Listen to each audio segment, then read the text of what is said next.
Alright, welcome to Stay Tuned's Garage. My name is Alex. So last time we put a new rear end in the Mustang here, and when I was driving, I don't know if in the test drive I mentioned it or not. I think I might have, but I noticed there's been some squeaking coming from this side, and as you know, as you might remember, I messed with the brakes a little bit, but that's not it. I actually found out that this axle, this right rear axle, is slightly bent, and I'll go ahead and show you guys what that looks like and what that sounds like. So just give me a second here.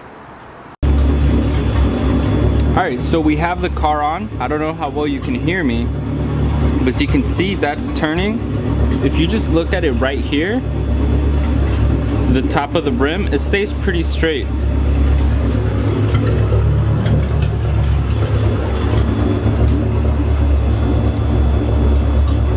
If you come over here, it's kind of hard to tell at this low speed, but it kind of wobbles back and forth, and it seems like every rotation you hear a little squeak.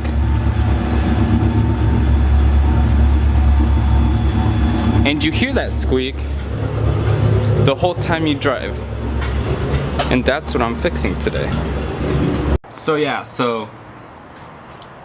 as you can see, axle's bent on that new rear end, which it's weird because I figured that if my axle was bent, I would get a lot of vibrations while driving. I've taken this car since I put the new rear end, I've taken it up to like 80-90 miles per hour, smooth, nothing. So it's really weird, but yeah, I guess it's a pretty common issue. Luckily, I have the old rear end, which should have a straight axle in it, because I never experienced any of those symptoms with that car, or with that rear end. So I'm gonna go ahead and take that one apart, take the axle out of there, show you how to do that. We'll put it in this one. Fingers crossed, we should be good to go. You know how embarrassing it is to have a car that's super loud, it's lowered and has this body kit, although it doesn't look good, I know that. But it has all these features, and then you're just driving along and all you hear is squeak, squeak, squeak. It's not a good look. So gonna go ahead and fix that.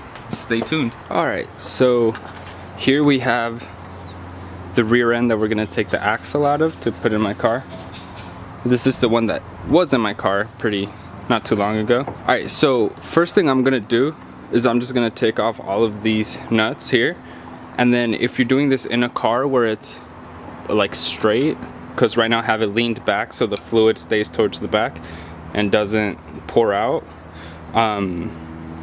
what you do is you leave this top one on, you put a pan under it, a catch pan or whatever you use to collect your oil, like when you do an oil change, and then you just get like a screwdriver and pry on it from the bottom so all the fluid goes into your oil pan. And then once all the fluid is drained, you go ahead and take the top one off, you take it all off, and then you have access to everything that you need to get the axle out. Alright, so now I took the cover off and I'm kind of draining it. I just kind of had to set this up on my two tires, or on my two wheels. So in order to take the axle out, first you have to get this little pin out. And in order to get this out, you need to take this little 8mm bolt, or I think it's a 5/16 in metric, or that's the closest it gets to it. And the way I'm getting this out, I wouldn't really recommend doing this if you're doing it on the on like your axle, because the way I'm gonna take it off is, since this is just a spare axle I have laying around that I'm gonna rebuild someday, all I'm doing is I'm gonna hold this bolt over here so that this won't spin, and I can loosen that one, and this one should be at a way lower torque than this one, so you know that one should loosen rather than this, and that's how I cracked this one and got it loose.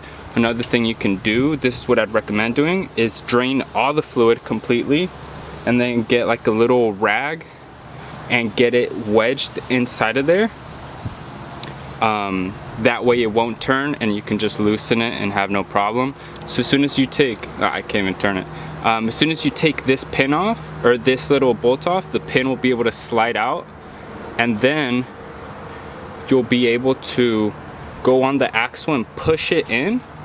And when you push it in, like so, instead of getting stuck on that pin in the middle, it'll go further in, and you'll be able to get a little C-clip that's holding the axle in, and then you can just slide the axle completely out. So I'm gonna go ahead and do that. I'll see you guys in a minute. Stay tuned. Alright, so there's that C-clip that I said would hold the axle on. I already actually took the axle off. But yeah, so this is the bolt that goes into this pin through this hole. That bolt goes in like that. And it just secures it in between both of the axles, because both of the axles go in like that. And then this pin goes in through it. And the axles have the C-clip, one on each side, that keeps it from coming out, so it goes into a little groove on the axle, and then it gets stuck because of the C-clip.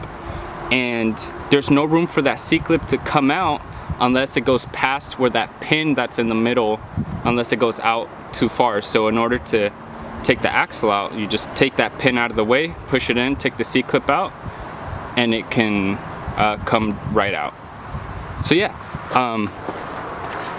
I'm pretty much done with that one. I'm gonna leave it like that just because I'm gonna put the axle that's on the other one on here, just so that it doesn't lose all the fluid. But yeah, but here's the old axle, and then here's that little groove that the C-clip goes in, and then this blinds into the diff, which turns it, and then the C-clip just keeps it from leaving pretty much. So now we're gonna go on the car, do the exact same thing, and put this one and just swap them out. They should be exactly the same, 28 spline stock axles. And yeah, so let's go ahead and get started.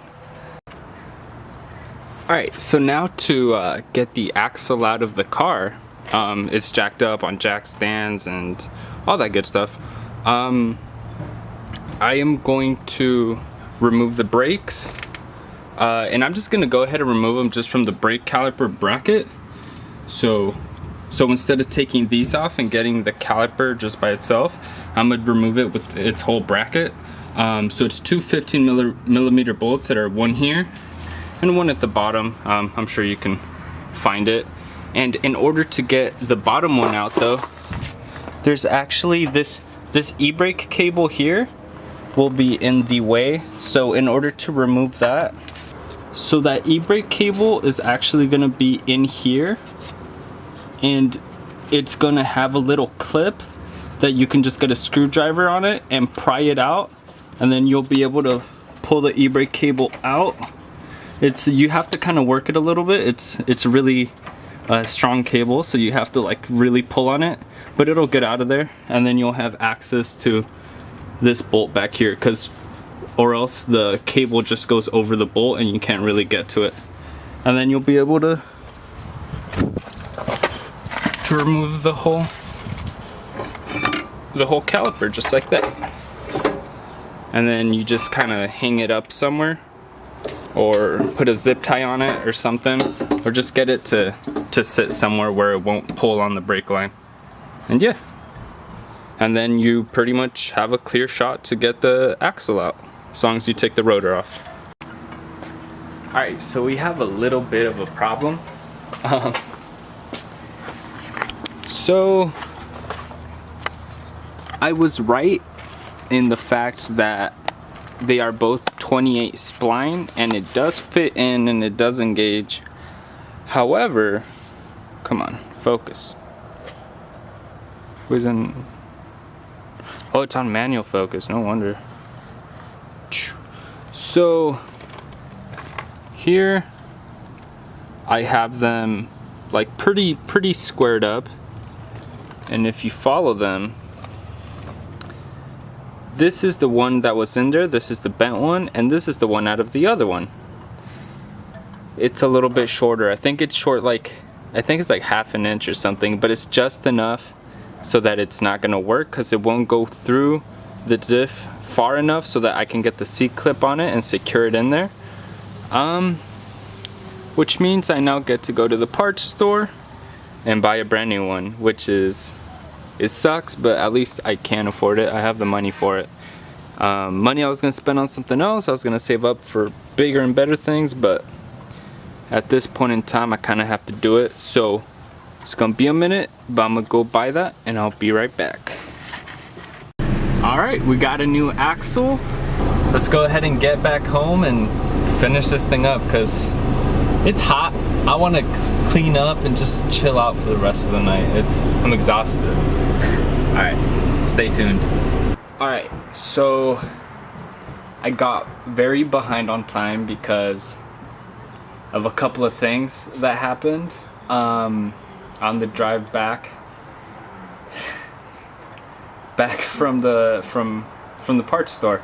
I got the new axle in. I still need to gasket up the diff cover and put that back on, so I still need to gasket that up and throw it on. Or I'm actually gonna gasket the diff itself and then just put this on. But this right here is a little bit of what happened. I'll go ahead and explain exactly what happened next video. I'm just gonna forget about this. And I wanted this to be more of a DIY type of thing, but now just kind of turning into me working on my car and not being able to do a how-to type of thing, just because I don't have the time anymore. But I'm gonna go ahead and finish up the diff. It should be good to go. New axles in, and then I'm gonna actually do the brakes. So go ahead and do that. I'll update you guys in a minute. Stay tuned. Alright, day 2, second day. Okay, so last night I called it pretty late. I stopped working on it like around 11 p.m. But I got everything done pretty much. So let's see. So with the brakes, I got the new rotors on, and then I got the new pads, and also put new guide pins in here and greased those up real good, because before that, the ones I had in there before, already thrown away. They were actually rusted and like pitted, and they're old, and they had no grease. They were just dry. So hopefully this will work pretty good. I had to use this little tool to compress the compress the brake caliper in so that I can get the new pads on there. This is the reason I wasn't able to do it last time. But yeah, we got the diff cover back on. So when you put the gasket maker on that, you let it sit for like an hour for it to tack up, and then so you put it like hand tight, just run the bolts down just hand tight and let it sit for an hour, and then after that hour's over you can tighten them fully. And then it says to wait, I think it's like 24 hours before you put actual fluids in it. I'd let it sit overnight. It's not 24 hours, but I'm just gonna go ahead and fill it up. And yeah, we'll just put the wheels back on and we should be good to go. I'm gonna be putting full synthetic 75-140 Valvoline, and I'm gonna do two quarts of this, and then there's one little 4-ounce bottle of friction modifier from Ford I'm gonna throw in there, and that's about as much fluid as the diff will take. And what else was I gonna say? Oh yeah, but the little bottle of friction modifier is not here yet. I bought it online and it's coming. So what I'm gonna do is I'm not gonna drive this car all that much, and if I do, it's gonna be like just, you know, daily little things. I'm not gonna drive it hard. So I'm going to put one full bottle and then like I don't know, like about this much of fluid of the other one, and then I'm gonna wait till my friction modifier comes in. I'll throw that in just to make sure it all fits, and then I'll just top it off with the rest of what's left in the bottle. And yeah, so I'm gonna go ahead and start filling up the diff right now, and we will go from there. Alright, so I just finished up on the car here, and I'm actually gonna go ahead and call it quits for today. So the friction modifier is actually scheduled to come in today, but I have work at 3. It's like 12 right now, so it would have to come within 2 hours for me to put it in. So what I'm just gonna do is the diff, I got it filled up most of the way. It's not 100%. And I'm only gonna run it like that for 1 day, just for today, so I can go to work and back. Cause as you might have seen earlier, I can't drive my other car right now. I mean, I can, but you know, I'd rather drive this. But yeah, so when that friction modifier comes in, probably tomorrow in the morning, I'll just jack the car up real quick, put on jack stands, take off the fill bolt, fill it in, and then we'll be good to go. Top off the diff, and we're pretty much set. I have new brakes, so I'm gonna have to break those in. I'll just do those on my way to work. But yeah, so I'm gonna go ahead and clean up here. Thank you guys for watching. I really hope you enjoyed. And next video, I'm gonna go ahead and explain what happened with the car and with that whole accident. Should be a fun video.